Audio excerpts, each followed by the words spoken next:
दिमाग और दिल ये शरीर के दो मुख्य हिस्से हैं।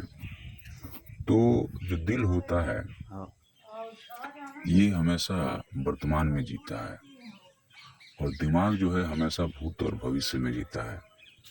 तो भूत और भविष्य के बीच में दिमाग जीता है और दिल जो है वो हमेशा वर्तमान में जीता है। तो जीवन में चलो घर चलते हैं, नीचे पहुंचते हैं। आप हमेशा जितना भी नया चीज करते हैं तो दिल हमेशा उसके साथ जाने के लिए तैयार है, क्योंकि वही वर्तमान है या कहिए कि वही जीवन है। तो जो ये व्यक्ति समाज में आप देखेंगे कि जो व्यक्ति दिमाग से प्यार करता है वह लॉजिक से प्यार करता है, या यूं कहिए कि उसको मानव से लगाव नहीं है, वह बहुत ही कठोर इंसान होगा।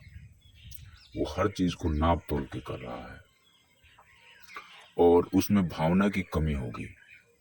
और जो व्यक्ति दिल से प्यार करता है उसमें भावना कूट कूट के भरी होगी, वो हमेशा आपका साथ देने के लिए तैयार है और उसने कोई आपसे प्यार करने से पहले उसने कोई कैलकुलेशन नहीं किया है।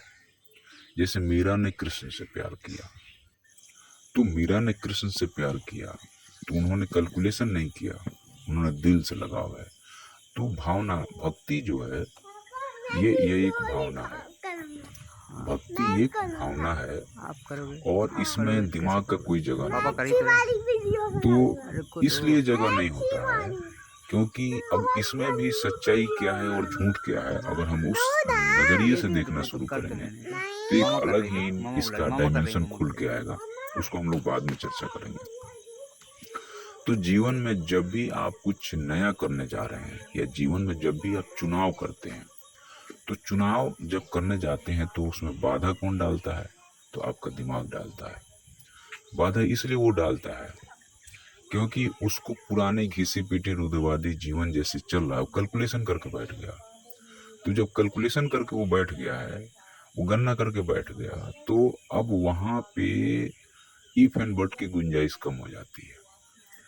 तब वहां बहुत सारी समस्याओं को दिमाग आपके सामने पटक देगा ले आके, आप ये करोगे तो ये होगा। आप मान लीजिए आज संन्यास लेने को सोच रहे हैं कि मुझे संन्यास लेना है, जैसे ही सोचोगे वो 4 लाख चीजें आपके सामने ले आके पटकेगा। बच्चों का क्या होगा, फैमिली का क्या होगा, परिवार का क्या होगा, समाज क्या बोलेगा, ये मतलब वो कैलकुलेशन करने लगा। और जैसे ही कैलकुलेशन आ जाएगा तो दिल फिर चुप हो जाता है, बोलता ठीक है भाई। तो समाज में आप दिल से और दिमाग से, जो व्यक्ति दिल से जीता है वो धनी कम होता है, वो भावनाओं का धनी होता है। और जो व्यक्ति दिमाग से जीता है वह जो है सो तर्क का धनी होता है, पैसों का धनी होता है, लेकिन उसके पास में आदमी की महत्व कम होता है। ये आप गरीब अमीर आदमी को देखिएगा, उसके पास में पैसे हैं लेकिन जीवन का मूल्य नहीं है, आदमी की मूल्य नहीं है। क्यों नहीं है? क्योंकि वह पैसों से जी रहा है। तो जब पैसों से जिएगा तो जहाँ पैसा है, जहाँ मिठास है वहाँ मक्खी जाएगी, जहाँ पैसा है वहाँ आदमी जाएगा। तो वहाँ पे उसके लिए आदमी का वैल्यू जीरो हो जाता है। तो वो आदमियों के साथ बहुत रूड टाइप के बिहेवियर करेगा। जैसे बड़े लोग हैं, आप देखिएगा कि बहुत अजीब टाइप के बिहेवियर करते हैं आदमियों के साथ, जबकि वही उसी प्रजाति का है उसके बावजूद भी। क्यों?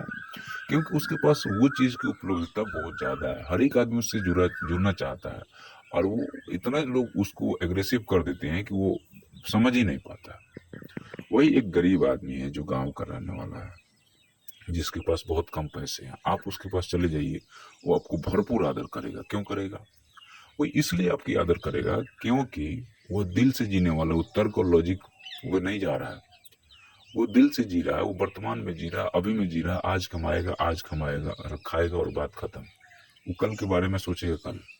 तो उसका दिमाग कम चल रहा है, उसका दिल ज्यादा चल रहा है। वो जीवन को आनंदित होकर जीता है और एक अमीर आदमी जीवन को गणना करके जीता है, तार्किक रूप से जीता है। अब यहाँ पे बात ये आती है कि हमें आदमियों की पहचान कैसे करनी चाहिए। तो आदमियों की पहचान के लिए आप जैसे कोई सच्चा व्यक्ति है तो सच्चा व्यक्ति होगा तो जो भी कहेगा फट से कहेगा, मुंह पे कहेगा और पीछे वाली बात नहीं होगी। तो वो समझिए कि वो पक्का है, वो खरा है व्यक्ति। और जो व्यक्ति आपसे मिला और मिलते ही बहुत चिकनी चुपड़ी बातें करने लगा, तब आप समझ जाइएगा कि ये व्यक्ति खरा नहीं है, ये पहले से तय करके आया था। और वो अपने जो पुरानी एजेंडा उसने दिमाग से जो तय करके आया था, वही को वो आगे आगे बढ़ा रहा है। उसमें नयापन कुछ नहीं है और वो नुकसान करेगा। और जो व्यक्ति में नयापन है कि आपको बिल्कुल पहली बार मिलते ही आपके बारे में पूछेगा, हंसेगा और नॉर्मल ही बात करेगा, कोई एजेंडा नहीं कि आते ही आपकी बड़ाई शुरू कर दे। तो प्लानिंग के साथ आया होगा तब ना कर रहा है कोई। और कोई आते ही आपकी बड़ाई नहीं कर रहा, नॉर्मल बातें कर रहा, समाज की बातें कर रहा, जो दिख रहा है उस पर बातें कर रहा, तो ठीक है, अच्छी बात है।